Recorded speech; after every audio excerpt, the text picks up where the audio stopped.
বিচিত্রা দিশা গল্পের আসরে আপনাদের সবাইকে স্বাগত। এখন আমি পাঠ করে শোনাচ্ছি রবীন্দ্রনাথ ঠাকুরের লেখা উপন্যাস গোড়া। আজ ৪৮ পর্ব। হরিমোহিনী জিজ্ঞাসা করিলেন, রাধারানী, কাল রাত্রে তুমি কিছু খেলে না কেন? সুচরিতা বিস্মিত হইয়া কহিল, কেন, খেয়েছি বই কি। হরিমোহিনী তাহার ঢাকা খাবার দেখায়া কহিলেন, কোথায় খেয়েছ? ওই যে পড়ে রয়েছে। তখন সুচরিতা বুঝিল কাল খাবার কথা তাহার মনেই ছিল না। হরিমোহিনী রুক্ষস্বরে কহিলেন, এসব তত ভালো কথা নয়। আমি তোমাদের পরেশবাবুকে যতদূর জানি, তিনি যে এতদূর সব বাড়াবাড়ি ভালোবাসেন তা তো আমার মনে হয় না। তাকে দেখলে মানুষের মন শান্ত হয়। তোমার আজকালকার ভাবগতিক তিনি যদি সব জানতে পারেন, তাহলে কি বলবেন বলো দেখি। হরিমোহিনীর কথার লক্ষ্যটা কি তাহা সুচরিতার বুঝিতে বাকি রহিল না। প্রথমটা মুহূর্তকালের জন্য তাহার মনের মধ্যে সংকোচ আসিয়াছিল। গোরার সহিত তাহার সম্বন্ধকে নিতান্ত সাধারণ স্ত্রী পুরুষের সম্বন্ধের সহিত সমান করিয়া এমনতর একটা অপবাদের কটাক্ষ যে তাহাদের উপর পড়িতে পারে, একথা সে কখনো চিন্তাই করে নাই। সেই জন্য হরিমোহিনীর বক্তব্যকে সে কুণ্ঠিত হইয়া পড়িল। কিন্তু পরক্ষণে হাতের কাজ ফেলিয়া সে খাড়া হইয়া বসিল এবং হরিমোহিনীর মুখের দিকে চোখ তুলিয়া চাহিল। গোরার কথা লইয়া সে মনের মধ্যে কাহারও কাছে কোনো লজ্জা রাখিবে না, ইহা মুহূর্তের মধ্যে সে স্থির করিল এবং কহিল, মাসি, তুমি তো জানো কাল গৌরমোহনবাবু এসেছিলেন। তার সঙ্গে আলাপের বিষয়টি আমার মনকে খুব ধিক্কার করে বসেছিল। সেই জন্য আমি খাবারের কথা ভুলেই গিয়েছিলাম। তুমি থাকলে কাল অনেক কথা শুনতে পেতে। হরিমোহিনী যেমন কথা শুনিতে চান, গোরার কথা ঠিক তেমনটি নয়। ভক্তির কথা শুনিতেই তাহার আকাঙ্ক্ষা। গোরার মুখে ভক্তির কথা তেমন সরল ও সরস হইয়া বাজিয়া ওঠে না। গোরার সম্মুখে বরাবর যেন একজন প্রতিপক্ষ আছে, তাহার বিরুদ্ধে গোরা কেবলই লড়াই করিতেছে। যাহারা মানে না তাহাদেরকে সে মানাইতে চায়, কিন্তু যে মানে তাহাকে সে কি বলিবে। যাহা লইয়া গোরার উত্তেজনা, হরিমোহিনী তাহাতে সম্পূর্ণ উদাসীন। ব্রাহ্ম সমাজের লোক যদি হিন্দু সমাজের সহিত না মিলিয়া নিজের মত লইয়া থাকে, তাহাতে তাহার আন্তরিক ক্ষোভ কিছুই নাই। তাহার নিজের প্রিয়জনগুলির সহিত তাহার বিচ্ছেদের কোনো কারণ না ঘটিলেই তিনি নিশ্চিন্ত থাকেন। এই জন্য গোরার সঙ্গে আলাপ করিয়া তাহার হৃদয় লেশমাত্র রস পায় নাই। ইহার পরে হরিমোহিনী যখনই অনুভব করিলেন গোরাই সুচরিতার মনকে অধিকার করিয়াছে, তখনই গোরার কথাবার্তা তাহার কাছে আরও বেশি অরুচিকর ঠেকিতে লাগিল। সুচরিতা আর্থিক বিষয়ে সম্পূর্ণ স্বাধীন এবং মতে, বিশ্বাসে, আচরণে সম্পূর্ণ স্বতন্ত্র। এই জন্য সুচরিতাকে কোনো দিক দিয়া হরিমোহিনী সর্বতভাবে আয়ত্ত করিতে পারেন নাই। অথচ সুচরিতাই শেষ বয়সে হরিমোহিনীর একটিমাত্র অবলম্বন। এই কারণেই সুচরিতার প্রতি পরেশবাবুর ছাড়া আর কাহারও কোনো প্রকার অধিকার হরিমোহিনীকে নিতান্ত বিক্ষুব্ধ করিয়া তোলে। হরিমোহিনীর কেবলই মনে হইতে লাগিল গোরার আগাগোড়া সমস্তই কৃত্রিমতা। তাহার আসল মনের লক্ষ্য কোনো রকম ছলে সুচরিতার চিত্ত আকর্ষণ করা। এমনকি সুচরিতার নিজের যে বিষয় সম্পত্তি আছে, তাহার প্রতিও মুখ্যভাবে গোরার লুব্ধতা আছে বলিয়া হরিমোহিনী কল্পনা করিতে লাগিলেন।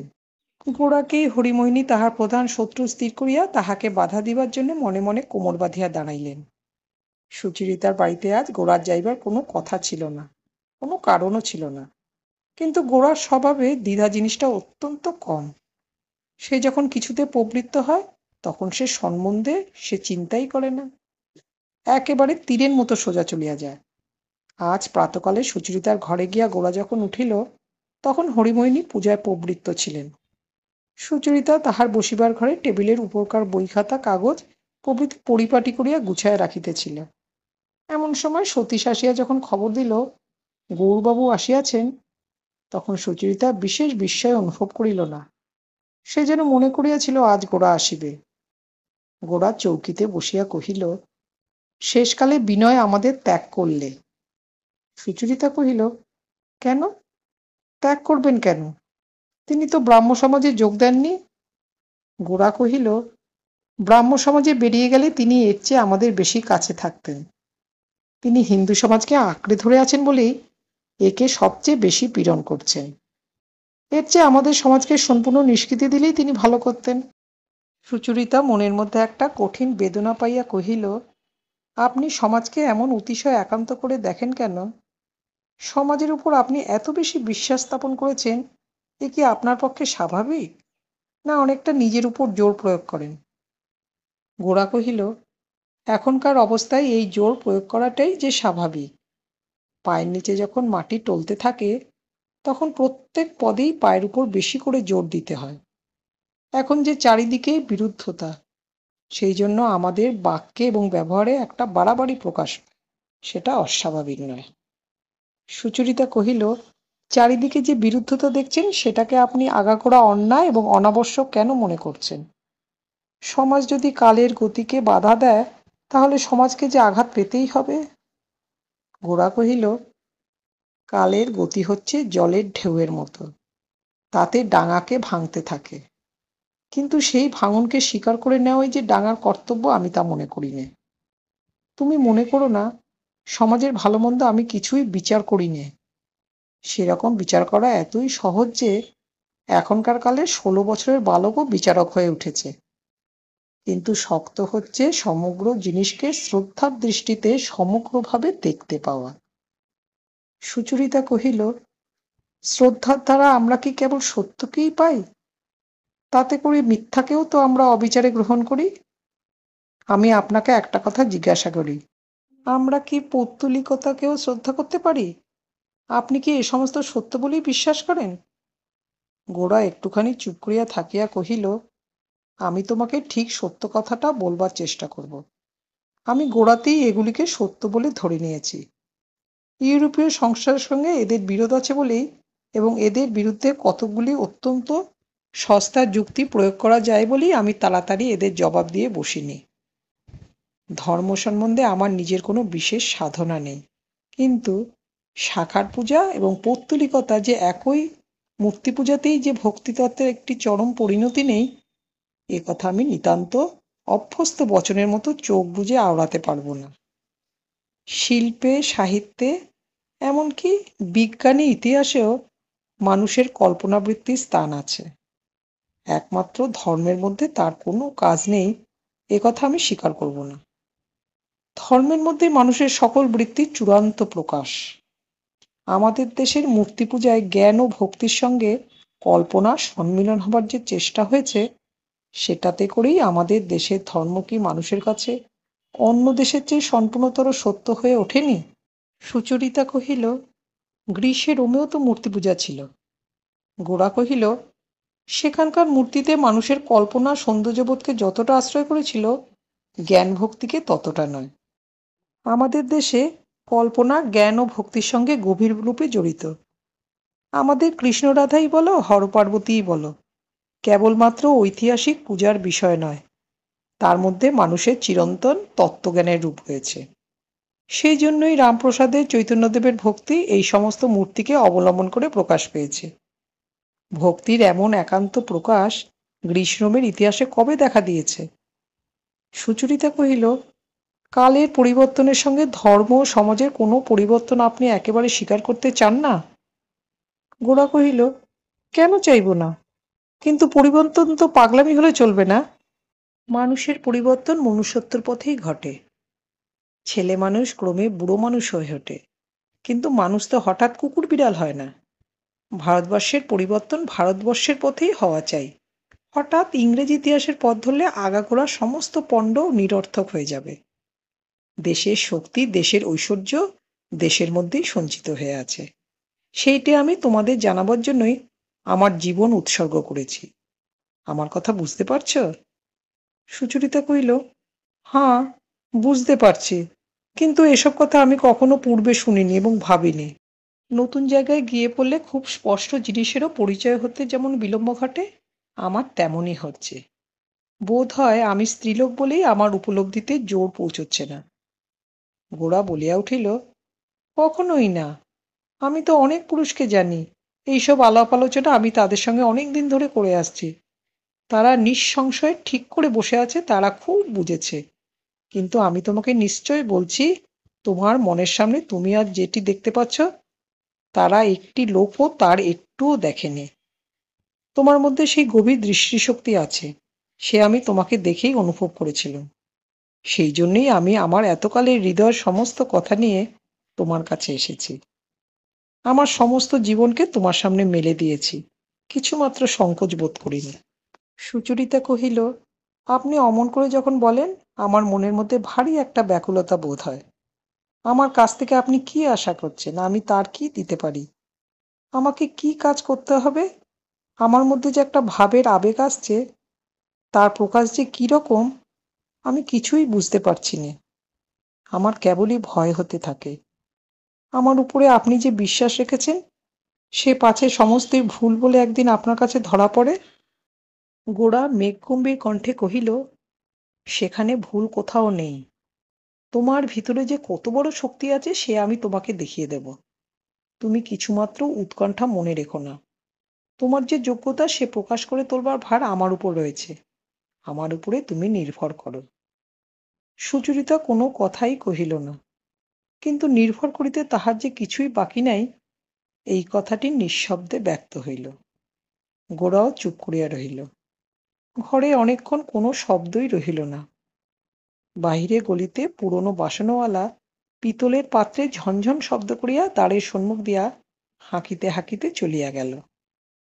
হরিমোহিনী তাহার পূজাহ্নিক শেষ করিয়া পাকশালায় যাইতেছিলেন। সুচরিতার নিঃশব্দ ঘরে যে কোনো লোক আছে তাহা তার মনেও হয় নাই। কিন্তু ঘরের দিকে হঠাৎ চাহিয়া হরিমোহিনী যখন দেখিলেন সুচরিতা ও গোরা চুপ করিয়া বসিয়া ভাবিতেছে, উভয়ে কোনো প্রকার শিষ্টালাপ মাত্র করিতেছে না, তখন এক মুহূর্তে তাহার ক্রোধের শিখা ব্রহ্মরন্ধ্র পর্যন্ত যেন বিদ্যুৎ বেগে জ্বলিয়া উঠিল। আত্মসংবরণ করিয়া তিনি দাঁড়ে দাঁড়াইয়া ডাকিলেন, রাধারানী। সুচরিতা উঠিয়া তাহার কাছে আসিলে তিনি মৃদুস্বরে কহিলেন, আজ একাদশী, আমার শরীর ভালো নেই। যাও, তুমি রান্নাঘরে গিয়ে উনানটা ধরাও গে। আমি ততক্ষণ গৌরবাবুর কাছে একটু বসি। সুচরিতা মাসির ভাব দেখিয়া উদ্বিগ্ন হইয়া রান্নাঘরে চলিয়া গেল। হরিমোহিনী ঘরে প্রবেশ করিতে গোরা তাহাকে প্রণাম করিল। তিনি কোনো কথা না কহিয়া চৌকিতে বসিলেন।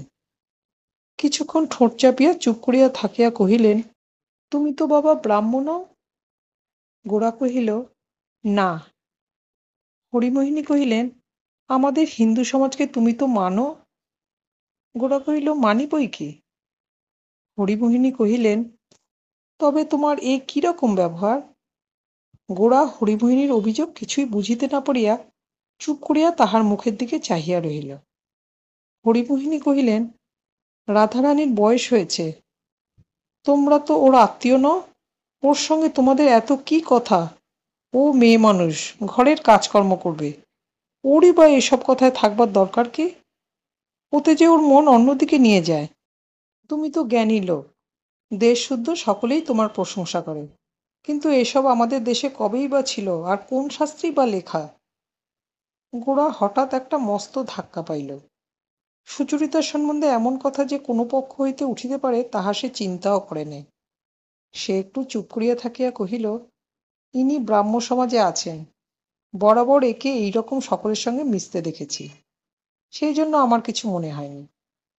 হরিমোহিনী কহিলেন, আচ্ছা, ও না হয় ব্রাহ্ম সমাজে আছে, কিন্তু তুমি তো এসব কখনো ভালো বলো না। তোমার কথা শুনে আজকালকার কত লোকের চৈতন্য হচ্ছে, আর তোমার ব্যবহার এরকম হলে লোকে তোমাকে মানবে কেন? এই যে কাল রাত্রি পর্যন্ত ওর সঙ্গে তুমি কথা কয়ে গেলে, তাতেও তোমার কথা শেষ হলো না, আবার আজ সকালেই এসেছ। সকাল থেকে ও আজ না গেল ভাঁড়ারে, না গেল রান্নাঘরে। আজ একাদশীর দিনে আমাকে যে একটু সাহায্য করবে তাও ওর মনে হলো না। এ ওর কিরকম শিক্ষা হচ্ছে? তোমাদের নিজের ঘরেও তো মেয়ে আছে, তাদের নিয়ে কি সমস্ত কাজকর্ম বন্ধ করে তুমি এইরকম শিক্ষা দিচ্ছ? না আর কেউ দিলে তুমি ভালো বোধ করো? গোরার তরফে এসব কথার কোনো উত্তর ছিল না। সে কেবল কহিল, ইনি এইরকম শিক্ষাতেই মানুষ হয়েছেন বলে আমি এর সম্বন্ধে কিছু বিবেচনা করিনি। হরিমোহিনী কহিলেন, ও যে শিক্ষাই পেয়ে থাক, যতদিন আমার কাছে আছে আর আমি বেঁচে আছি এসব চলবে না। ওকে আমি অনেকটা ফিরিয়ে এনেছি। ও যখন পরেশবাবুর বাড়িতে ছিল তখনই তো আমার সঙ্গে মিশেও হিঁদু হয়ে গেছে, রব উঠেছিল। তারপরে এই বাড়িতে এসে তোমাদের বিনয়ের সঙ্গে কি জানি কিসব কথাবার্তা হতে লাগলো। আবার সব উল্টে গেল। তিনি তো আজ ব্রাহ্মঘরে বিয়ে করতে যাচ্ছেন। যাক, অনেক কষ্টে বিনয়কে তো বিদায় করেছি। তারপরে হারানবাবু বলে একটি লোক আসতো, সে এলেই আমি রাধারানীকে নিয়ে আমার উপরের ঘরে বসতুম। সে আর আমল পেল না। এমনি করে অনেক দুঃখে ওর আজকাল আবার যেন একটু মতি ফিরেছে বলে বোধ হচ্ছে। এ বাড়িতে এসে ও আবার সকলের ছোঁয়া খেতে আরম্ভ করেছিল। কাল দেখলুম সেটা বন্ধ করেছে। কাল রান্নাঘর থেকে নিজের ভাত নিয়ে নিজেই খেল। বেয়ারাকে জল আনতে বারণ করে দিল। এখন বাপু তোমার কাছে জোর হাতে আমার এই মিনতি, তোমরা ওকে আর মাটি করো না। সংসারে আমার যে কেউ ছিল সব মরে ঝরে গেছে, কেবল ওই একটিতে এসে ঠেকেছে। ওরও ঠিক আপন বলতে আমি ছাড়া আর কেউ নেই। ওকে তোমরা ছেড়ে দাও। ওদের ঘরে আরও তো ঢের বড় বড় মেয়ে আছে, ওই লাবণ্য আছে, লীলা আছে, তারাও বুদ্ধিমতী, পড়াশোনা করেছে। যদি তোমার কিছু বলবার থাকে ওদের কাছে গিয়ে বলগে, কেউ তোমাকে মানা করবে না। গোরা একেবারে স্তম্ভিত হইয়া বসিয়া রহিল। হরিমোহিনী কিছুক্ষণ চুপ করিয়া থাকিয়া পুনরায় কহিলেন, ভেবে দেখো, ওকে তো বিয়ে থা করতে হবে, বয়স তো যথেষ্ট হয়েছে। তুমি কি বলো, ও চিরদিন এইরকম আইবুড়ো হয়েই থাকবে? গৃহধর্ম করাটা তো মেয়ে মানুষের দরকার। সাধারণভাবে এ সম্বন্ধে গোরার কোনো সংশয় ছিল না। তাহারও এই মত বটে। কিন্তু সুচরিতা সম্বন্ধে নিজের মতকে সে মনে মনে কখনো প্রয়োগ করিয়া দেখে নাই। সুচরিতা গৃহিণী হইয়া কোনো এক গৃহস্থ ঘরের অন্তঃপুরে ঘরকন্যায় নিযুক্ত আছে, এ কল্পনা তাহার মনেও উঠে না। যেন সুচরিতা আজও যেমন আছে বরাবর ঠিক এমনিই থাকিবে। গোরা জিজ্ঞাসা করিল, আপনার বোনঝির বিবাহের কথা কিছু ভেবেছেন নাকি? হরিমোহিনী কহিলেন, ভাবতে হয় বই কি, আমি না হলে আর ভাববে কে? গোরা প্রশ্ন করিল, হিন্দু সমাজে ওর কি বিবাহ হতে পারবে? হরিমোহিনী কহিলেন, সে চেষ্টা তো করতে হবে। ও যদি আর গোল না করে, বেশ ঠিকমতো চলে, তাহলে ওকে বেশ চালিয়ে দিতে পারবো। সে আমি মনে মনে সব ঠিক করে রেখেছি। এতদিন ওর যেরকম গতি ছিল, সাহস করে কিছু করে উঠতে পারিনি। এখন আবার দুদিন থেকে দেখছি ওর মনটা নরম হয়ে আসছে, তাই ভরসা হচ্ছে। গোরা ভাবিল, এ সম্বন্ধে আর বেশি কিছু জিজ্ঞাসা করা উচিত নয়, কিন্তু কিছুতেই থাকিতে পারিল না। প্রশ্ন করিল, পাত্র কি কাউকে মনে মনে ঠিক করেছেন? হরিমোহিনী কহিলেন, তা করেছি। পাত্রটি বেশ ভালোই, কৈলাস, আমার ছোট দেবর। কিছুদিন হলো তার বউটি মারা গেছে। মনের মতো বড় মেয়ে পায়নি বলেই এতদিন বসে আছে। নইলে সে ছেলে কি পড়তে পায়? রাধারানীর সঙ্গে ঠিক মানাবে। মনের মধ্যে গোরার যতই ছুঁচ ফুটিতে লাগিল, ততই সে কৈলাসের সম্বন্ধে প্রশ্ন করিতে লাগিল। হরিমোহিনীর দেবরদের মধ্যে কৈলাসী নিজের বিশেষ যত্নে কিছু তো লেখাপড়া করিয়াছিল, কতদূর তাহা হরিমোহিনী বলিতে পারেন না। পরিবারের মধ্যে তাহারই বিদ্বান বলিয়া খ্যাতি আছে। গ্রামের পোস্টমাস্টারের বিরুদ্ধে সদরে দরখাস্ত করিবার সময় কৈলাসী এমন আশ্চর্য ইংরাজি ভাষায় সমস্তটা লিখিয়া দিয়াছিল যে পোস্ট অফিসের কোন এক বড়বাবু স্বয়ং আসিয়া তদন্ত করিয়া গিয়াছিলেন। ইহাতে গ্রামবাসী সকলেই কৈলাসের ক্ষমতায় বিস্ময় অনুভব করিয়াছে। এত শিক্ষা সত্ত্বেও আচারে ধর্মে কৈলাসের নিষ্ঠা কিছুমাত্র হ্রাস হয় নাই। কৈলাসের ইতিবৃত্ত সমস্ত বলা হইলে গোরা উঠিয়া দাঁড়াইল, হরিমোহিনীকে প্রণাম করিল এবং কোনো কথা না বলিয়া ঘর হইতে বাহির হইয়া গেল। সিঁড়ি দিয়া গোরা যখন প্রাঙ্গণে নামিয়া আসিতেছে, তখন প্রাঙ্গণের অপর প্রান্তে পাকশালায় সুচরিতা কর্মে ব্যাপৃত ছিল। গোরার পদশব্দ শুনিয়া সে দ্বারের কাছে আসিয়া দাঁড়াইল। গোরা কোনো দিকে দৃষ্টিপাত করিয়া বাহিরে চলিয়া গেল। সুচরিতা একটি দীর্ঘ নিঃশ্বাস ফেলিয়া পুনরায় পাকশালার কাজে আসিয়া নিযুক্ত হইল। গোরা গলির মোড়ের কাছে আসিতেই হারানবাবুর সঙ্গে তাহার দেখা হইল। হারানবাবু একটু হাসিয়া কহিলেন, আজ সকালেই যে? গোরা তাহার কোনো উত্তর করিল না। হারানবাবু পুনরায় একটু হাসিয়া জিজ্ঞাসা করিলেন, ওখানে গিয়েছিলেন বুঝি? সুচরিতা বাড়ি আছে তো? গোরা কহিল, হ্যাঁ, বলিয়াই সে হনহন করিয়া চলিয়া গেল। হারানবাবু একেবারেই সুচরিতার বাড়িতে ঢুকিয়া রান্নাঘরের মুক্ত দ্বার দিয়া তাহাকে দেখিতে পাইলেন। সুচরিতার পলাইবার পথ ছিল না, মাসিও নিকটে ছিলেন না। হারানবাবু জিজ্ঞাসা করিলেন, গৌরমোহনবাবুর সঙ্গে এইমাত্র দেখা হলো, তিনি এখানেই এতক্ষণ ছিলেন বুঝি? সুচরিতা তাহার কোনো জবাব না করিয়া হঠাৎ হাঁড়িকুড়ি লইয়া অত্যন্ত ব্যস্ত হইয়া উঠিল, যেন এখন তাহার নিঃশ্বাস ফেলিবার অবকাশ নাই, এই রকম ভাবটা জানাইল। কিন্তু হারানবাবু তাহাতে নিরস্ত হইলেন না। তিনি ঘরের বাহিরে সেই প্রাঙ্গণে দাঁড়ায় কথাবার্তা আরম্ভ করিয়া দিলেন। হরিমোহিনী সিঁড়ির কাছে আসিয়া ২-৩ বার কাশিলেন, তাহাতেও কিছুমাত্র ফল হইল না। হরিমোহিনী হারানবাবুর সম্মুখেই আসিতে পারিতেন, কিন্তু তিনি নিশ্চয় বুঝিয়াছিলেন একবার যদি তিনি হারানবাবুর সম্মুখে বাহির হন, তবে এ বাড়িতে এই উদ্যমশীল যুবকের অদম্য উৎসাহ হইতে তিনি এবং সুচরিতা কোথাও আত্মরক্ষা করিতে পারিবেন না। এই জন্য হারানবাবুর ছায়া দেখিলেও তিনি এতটা পরিমাণে ঘোমটা টানিয়া দেন যে তাহা তাহার বধূ বয়সেও তাহার পক্ষে অতিরিক্ত বলিয়া গণ্য হইতে পারিত। হারানবাবু কহিলেন, সুচরিতা, তোমরা কোন দিকে চলেছ বলো দেখি, কোথায় গিয়ে পৌঁছবে? বোধ হয় শুনেছ ললিতার সঙ্গে বিনয়বাবুর হিন্দুমতে বিয়ে হবে। তুমি জানো এজন্য কে দায়ী? সুচরিতার নিকট কোনো উত্তর না পাইয়া হারানবাবুর স্বর নত করিয়া গম্ভীরভাবে কহিলেন, দায়ী তুমি। হারানবাবু মনে করিয়াছিলেন এত বড় একটা সাংঘাতিক অভিযোগের আঘাত সুচরিতা সহ্য করিতে পারিবে না, কিন্তু সে বিনা বাক্যব্যয়ে কাজ করিতে লাগিল দেখিয়া তিনি স্বর আরও গম্ভীর করিয়া সুচরিতার প্রতি তাহার তর্জনী প্রসারিত কম্পিত করিয়া কহিলেন, সুচরিতা, আমি আবার বলছি, দায়ী তুমি। বুকের উপরে ডান হাত রেখে কি বলতে পারো যে এই জন্য ব্রাহ্ম সমাজের কাছে তোমাকে অপরাধী হতে হবে না? সুচরিতা উনুনের উপরে নীরবে তেলের কড়া চাপাইয়া দিল এবং তেল চটচট শব্দ করিতে লাগিল। হারান বলিতে লাগিলেন, তুমিই বিনয়বাবুকে এবং গৌরমোহনবাবুকে তোমাদের ঘরে এনেছ এবং তাদের এতদূর পর্যন্ত প্রশ্রয় দিয়েছ। আজ তোমাদের ব্রাহ্ম সমাজের সমস্ত মান্য বন্ধুদের চেয়ে এরা দুজনেই তোমাদের কাছে বড় হয়ে উঠেছে। তার ফল কি হয়েছে দেখতে পাচ্ছ। আমি কি প্রথম থেকেই বারবার সাবধান করে দিইনি? আজ কি হলো?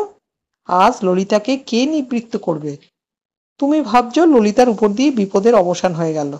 তা নয়, আজ আমি তোমাকে সাবধান করে দিতে এসেছি। এবার তোমার পালা।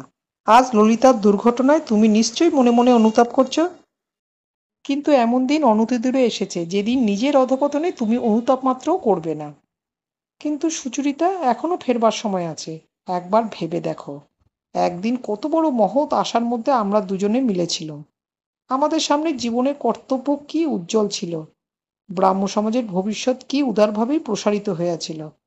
আমাদের কত সংকল্প ছিল এবং কত পাথেয় আমরা প্রতিদিনই সংগ্রহ করেছি। সে সমস্তই কি নষ্ট হয়েছে মনে করো? কখনোই না। আমাদের সেই আশার ক্ষেত্র আজও তেমনই প্রশস্ত হয়ে আছে। একবার মুখ ফিরিয়ে কেবল চাও, একবার ফিরে এসো। তখন ফুটন্ত তেলের মধ্যে অনেকখানি শাক তরকারি ছ্যাঁক করিতেছিল এবং খোন্তা দিয়া সুচরিতা তাহাকে বিধিমতে নাড়া দিতেছিল। যখন হারানবাবু তাহার আহ্বানের ফল জানিবার জন্য চুপ করিলেন, তখন সুচরিতা আগুনের উপর হইতে কড়া নিচে নামাইয়া মুখ ফিরাইল এবং দৃঢ়স্বরে কহিল, আমি হিন্দু। হারানবাবু একেবারে হতবুদ্ধি হইয়া কহিলেন, তুমি হিন্দু? সুচরিতা কহিল, হাঁ, আমি হিন্দু বলিয়া কড়া আবার উনানে চড়াইয়া সবেগে খোন্তা চালানোয় প্রবৃত্ত হইল। হারানবাবু ক্ষণকাল ধাক্কা সামলাইয়া লইয়া তীব্রস্বরে কহিলেন, গৌরমোহনবাবু তাই বুঝি সকাল নেই সন্ধ্যা নেই তোমাকে দীক্ষা দিচ্ছিলেন? সুচরিতা মুখ না ফিরিয়াই কহিল, হাঁ, আমি তার কাছ থেকেই দীক্ষা নিয়েছি, তিনিই আমার গুরু। হারানবাবু এককালে নিজেকেই সুচরিতার গুরু বলিয়া জানিতেন। আজ যদি সুচরিতার কাছে তিনি শুনিতেন যে সে গোরাকে ভালোবাসে, তাহাতে তাহার তেমন কষ্ট হইত না। কিন্তু তাহার গুরুর অধিকার আজ গোরা কাড়িয়া লইয়াছে, সুচরিতার মুখে একথা তাহাকে শেলের মতো বাজিল। তিনি কহিলেন, তোমার গুরু যত বড় লোকই হন না কেন, তুমি কি মনে করো হিন্দু সমাজ তোমাকে গ্রহণ করবে? সুচরিতা কহিল, সে কথা আমি বুঝি নে। আমি সমাজও জানি নে, আমি জানি আমি হিন্দু। হারানবাবু কহিলেন, তুমি জানো এতদিন তুমি অবিবাহিত রয়েছ, কেবলমাত্র এতেই হিন্দু সমাজে তোমার জাত গিয়েছে। সুচরিতা কহিল, সে কথা নিয়ে আপনি বৃথা চিন্তা করিবেন না, কিন্তু আমি আপনাকে বলছি আমি হিন্দু। হারানবাবু কহিলেন, পরেশবাবুর কাছে যে ধর্মশিক্ষা পেয়েছিলে তাও তোমার নতুন গুরুর পায়ের তলায় বিসর্জন দিলে? সুচরিতা কহিল, আমার ধর্ম আমার অন্তর্যামী জানেন। সে কথা নিয়ে আমি কারোর সঙ্গে কোনো আলোচনা করতে চাইনি, কিন্তু আপনি জানবেন আমি হিন্দু। হারানবাবু তখন নিতান্ত অসহিষ্ণু হইয়া বলিয়া উঠিলেন, তুমি যত বড় হিন্দুই হও না কেন তাতে কোনো ফল পাবে না, এও আমি তোমাকে বলে যাচ্ছি। তোমার গৌরমোহনবাবুকে বিনয়বাবু পাওনি। তুমি নিজেকে হিন্দু হিন্দু বলে গলা ফাটিয়ে মরলেও গৌরবাবু যে তোমাকে গ্রহণ করবেন এমন আশাও করো না। শিষ্যকে নিয়ে গুরুগিরি করা সহজ, কিন্তু তাই বলে তোমাকে ঘরে নিয়ে ঘরকন্যা করবেন এ কথা স্বপ্নেও মনে করো না। সুচরিতা রান্নাবান্না সমস্ত ভুলিয়া বিদ্যুৎ বেগে ফিরিয়া দাঁড়াইয়া কহিল, এসব আপনি কি বলছেন? হারানবাবু কহিলেন, আমি বলছি গৌরমোহনবাবু কোনোদিনও তোমাকে বিবাহ করবেন না। সুচরিতা দুই চক্ষু দীপ্ত করিয়া কহিল, বিবাহ? আমি কি আপনাকে বলিনি তিনি আমার গুরু? হারানবাবু কহিলেন, তা তো বলেছ, কিন্তু যে কথাটা বলনি সেটাও তো আমরা বুঝতে পারি। সুচরিতা কহিল, আপনি যান এখান থেকে, আমাকে অপমান করবেন না। আমি আজ এই আপনাকে বলে রাখছি, আজ থেকে আপনার সামনে আমি আর বার হব না। হারানবাবু কহিলেন, বার হবে কি করে বলো? এখন যে তুমি জেনে না হিন্দু রমণী, অসূর্য স্পর্শারূপা। পরেশবাবুর পাপের ভরা এইবার পূর্ণ হলো। এই বুড়ো বয়সে তার কৃতকর্মের ফল ভোগ করতে থাকুন, আমরা বিদায় হলুম। সুচরিতা সশব্দে রান্নাঘরের দরজা বন্ধ করিয়া মেজের উপর বসিয়া পড়িল এবং মুখের মধ্যে আঁচলের কাপড় গুজিয়া উচ্ছ্বসিত ক্রন্দনের শব্দকে প্রাণপণে নিরুদ্ধ করিল। হারানবাবু মুখ কালি করিয়া বাইর হইয়া গেলেন। হরিমোহিনী উভয়ের কথোপকথন সমস্ত শুনিয়াছিলেন। আজ তিনি সুচরিতার মুখে যাহা শুনিলেন তাহা তাহার আশার অতীত। তাহার বক্ষ স্ফীত হইয়া উঠিল। তিনি কহিলেন, হবে না? আমি যে এক মনে আমার গোপীবল্লভের পূজা করিয়া আসিলাম, সে কি সমস্তই বৃথা যাইবে? হরিমোহিনী তৎক্ষণাৎ তাহার পূজাগৃহে গিয়া মেঝের উপর সাষ্টাঙ্গে লুটাইয়া তাহার ঠাকুরকে প্রণাম করিলেন এবং আজ হইতে ভোগ আরো বাড়াইয়া দিবেন বলিয়া প্রতিশ্রুত হইলেন। এতদিন তাহার পূজা শোকের সান্ত্বনারূপে শান্তভাবে ছিল, আজ তাহার স্বার্থের সাধনরূপ ধরিতে অত্যন্ত উগ্র উত্তপ্ত ক্ষুধাতুর হইয়া উঠিল।